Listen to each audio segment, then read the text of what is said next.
Yes, you mentioned that Harris and Walz are too far left for you. What specific policies do you think are too progressive on? I just remember, I remember Kamala running in the Democratic primary in 2020, and I think she was one of the more left candidates on the stage. Like, I'm pretty sure she was in favor of like single payer. I think a federal 15 an hour minimum wage. She probably leans more towards like union protections or other like protectionist. I shouldn't use those together and imply they're even remotely similar. Probably giving too much deference to unions and then having a protectionist economic policy where you're like trying to protect domestic labor too much. Like, these are probably things that I would generally be opposed to. I don't know where she stands at now, though. I'm not sure. Like, it's possible that she's moderated her politics. It's possible that she is. It's also possible she'd be restricted by the government anyway, probably by the legislature. So, yeah. Aren't you pro-union yourself? I don't really like. I just don't like all the conversations around unions ever. I don't like. In terms of me being pro-union or anti-union, I think I'm in favor of unions existing, because I think that capital is very powerful today. Corporations have a lot of power when it comes to negotiating on their side, and so I think that unions are probably necessary in a lot of industries to give employees the ability to negotiate collectively back. So in that sense, I think unions existing are good.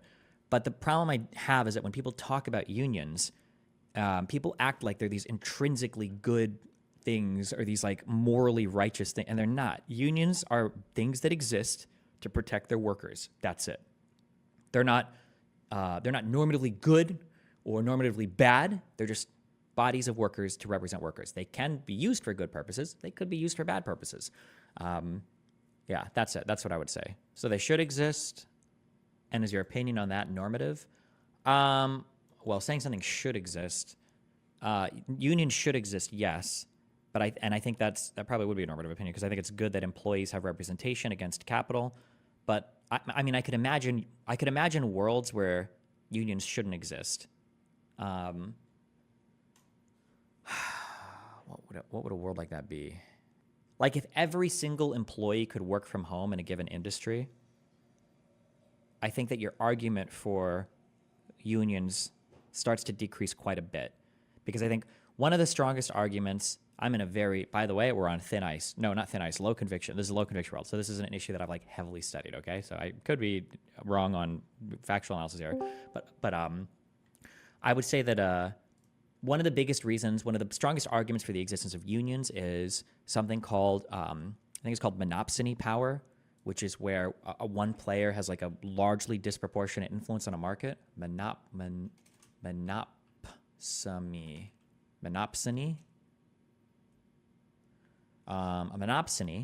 Monopsony is a market structure where a single buyer has significant control of the market by purchasing a large portion of the goods and services offered by many sellers. I think that when it comes to employment, there's a lot of geographic monopsony that goes on. So for instance, let's say that I have a skill, I've got a trade, something I want to sell to an employer. However, I have one employer that's within 5 miles of me and the next employer is 20 miles away. Well, is it really true to say that these two employers are competing for the same pool of employees? Probably not, because I'm not going to drive 20, 30, 40, 50, 100 miles for work, right? So in a way, I'm kind of like fucked by whatever this particular guy's offering.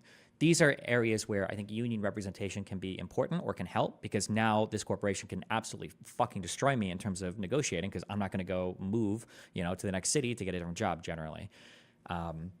However, if we can imagine a labor market, say like some types of software engineering jobs where everybody can code from home, well, at that point, why do you need a union to protect your job? You can literally work at any company in the entirety of the United States, unless they were colluding somehow or doing something like that to, Don't unions artificially inflate wages above workers and their marginal productivity? Kind of.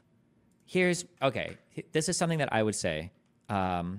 Again, low conviction. I would be very, very careful with this. I wouldn't argue with any economists on this position. I would probably just ask them about it.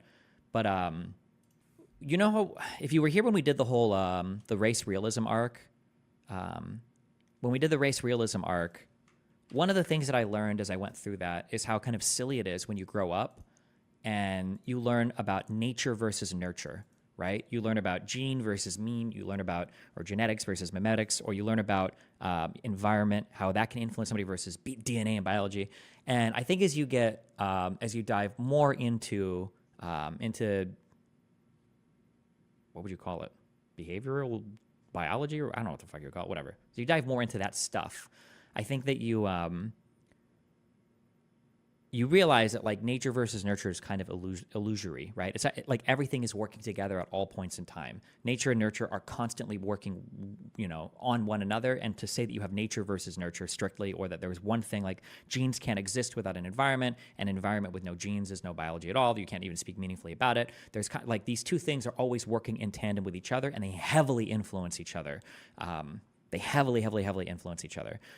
In my very uneducated, very lightly knowledgeable opinion, I would say that maybe a good example of this is the layman's understanding of DNA versus like the actual understanding of DNA. I think where when you look at DNA, you imagine like, oh my God, DNA, these are the blueprints for life. DNA tells everything about how an organism is constructed. Like DNA is the most important thing.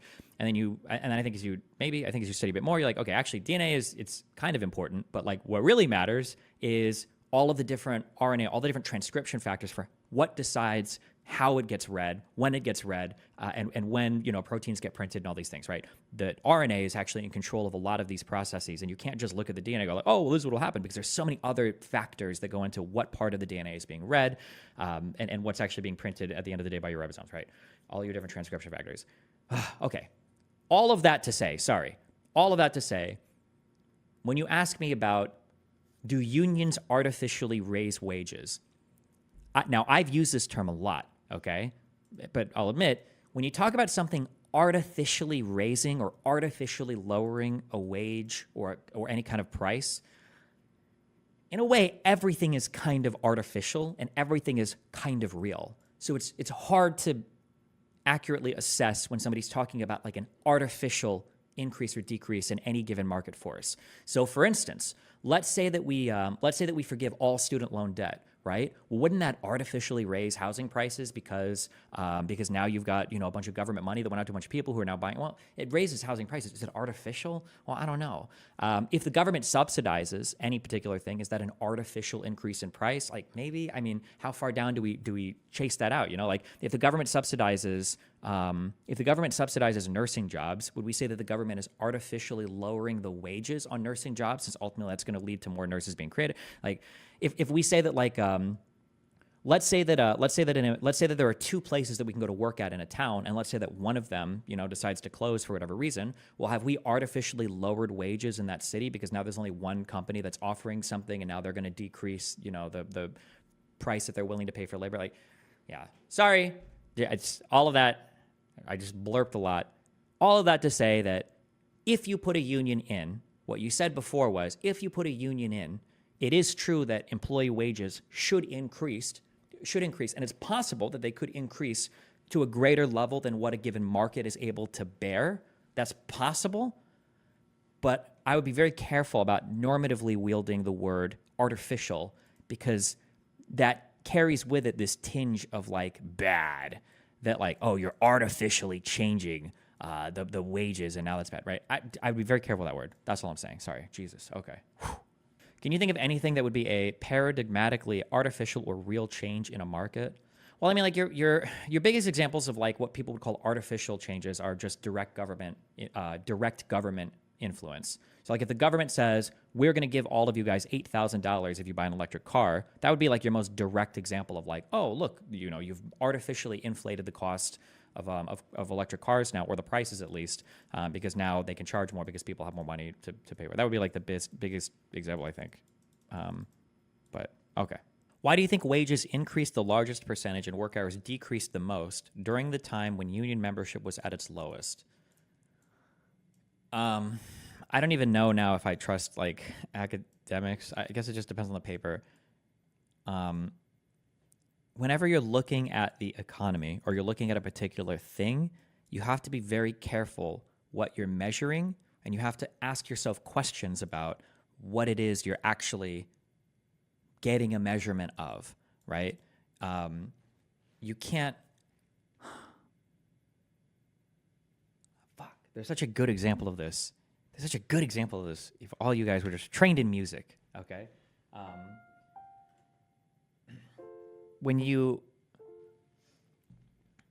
For music, certain sounds do certain things, okay? There are certain chords that lead you very organically and naturally to other chords. There are certain sounds that pull you in certain directions, at least when it comes to like classical principles of like classical music.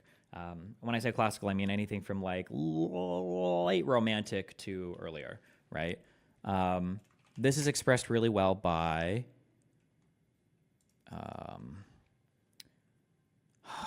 what was it? It was a TED Talk piano guy. That was way too fucking loud. Jesus. Impulse. You know what I think probably happened in it said, I have a dream. Prelude. Me. Probably he was culture. And then you feel the job of the sea. What do we expect next? The next. Okay. He's really good at explaining it in this piece, okay? I'm just gonna listen for like 1 or 2 minutes, okay? 1 or 2 minutes, all right? Those impulses. So let's see what's really going on here. We have a B. This is a B. The next note is a C. And the job of the C is to make the B sad. And it does, doesn't it?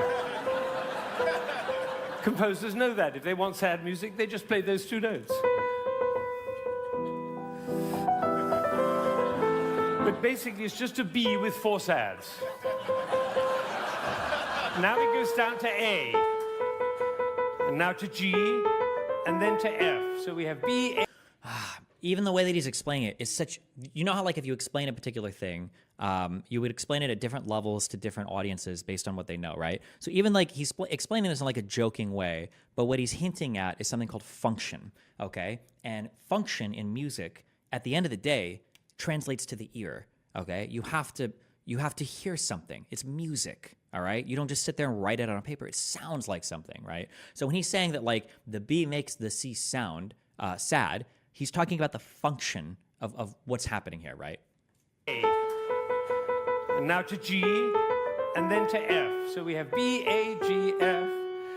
And if we have B, A, G, F, what do we expect next? Oh, that might have been a fluke. Let's try it again. Ooh. Notice how, and he does something a little extra here too, because they don't get it the first time, right? What is he playing down there? Whoops. What is I don't even know what the scale this is, or what is it? Just C?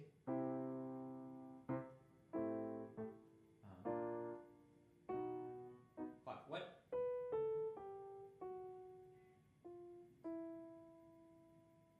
This would be the third of the... No.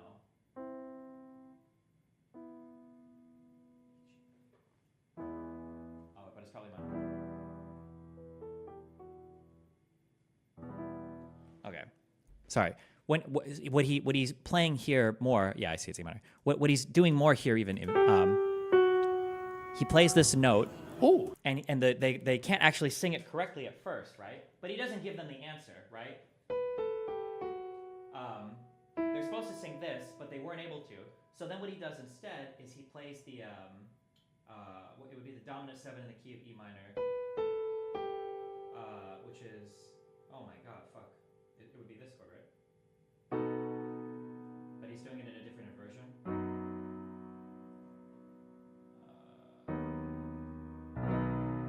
I don't know which inversion he's playing, right? But when you hear the entire chord, this chord has a pull. You want to go somewhere, okay? There's a pull because of more complicated reasons we don't have to get into, right? But there's a pull. But he plays this whole chord. That might have been a fluke. For them to hear it, okay? Hold on.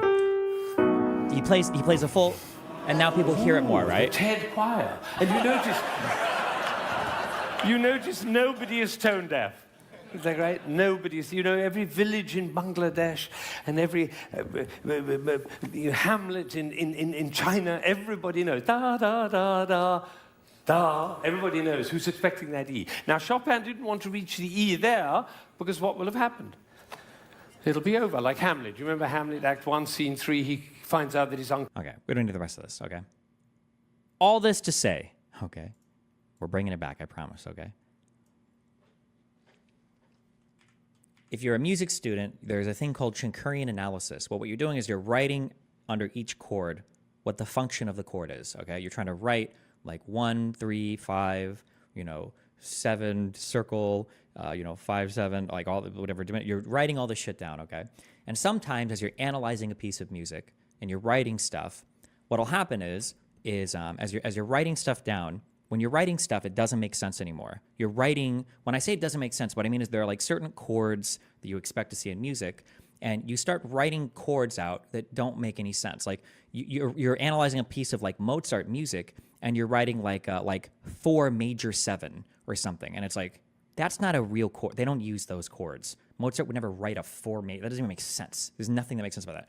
And if you have a good teacher, right? If you have a bad teacher, the teacher is going to go back and the teacher is going to say, well, look at all the notes and look at the notes before and look at the notes after and try to figure what's going on. Okay, but if you have a good teacher is going to say, put down the pencil and play the song and just listen to it. What are you actually listening for? Okay, and then if you put down your pencil and you listen to the piece of music, what you might hear is like, oh shit, like 5 measures ago there was a key change. All right, we modulated. I understand what's happening. I fucked this up, but because you can hear it because it's music, you're supposed to hear it at the end of the day. When you're analyzing a particular little thing, it fits into a larger framework conceptually. And if you can only see these small details, you're not understanding the overall question that you're asking because you don't understand how that small detail slots into the overall framework of things. When you talk about how wages can increase or decrease, this was a question that came up when the economy was rebounding from COVID. Something happened where wages, once the job market started to pick up again, your median wages started to fall. And a lot of people got really scared about that. Or not really scared, but they'd fearmonger, doommonger, or they'd say, oh, this is bad. Median wages are falling. This isn't good, okay? However, just think for 1 microsecond. What are we actually talking about? What are we actually talking about when we say median wages? What does that mean? The median wage means that we're taking all of the wages of all of the currently employed workforce, all right? And then we are, I don't remember for calculating medians. You exclude like the outliers or whatever, and then you have like kind of this better than a mean value, better than an average value, right? That's what we're talking about when we talk about a median wage, right? Well, if we know that that's what a median wage is, okay, what about, well, let's think about something, okay? A median wage is, it's a kind of average of all of the wages of all the currently employed people in a particular economy. Well, we could probably think of some ways that we could increase or decrease the median wage in ways that wouldn't actually be good or bad for the economy in another type of way. Let me give an example, okay? I'm just going to use averages instead of medians. Yeah, median might just be the middle point in the set of data. That might be that too. It's a kind of average. Let's say that we have a factory, okay?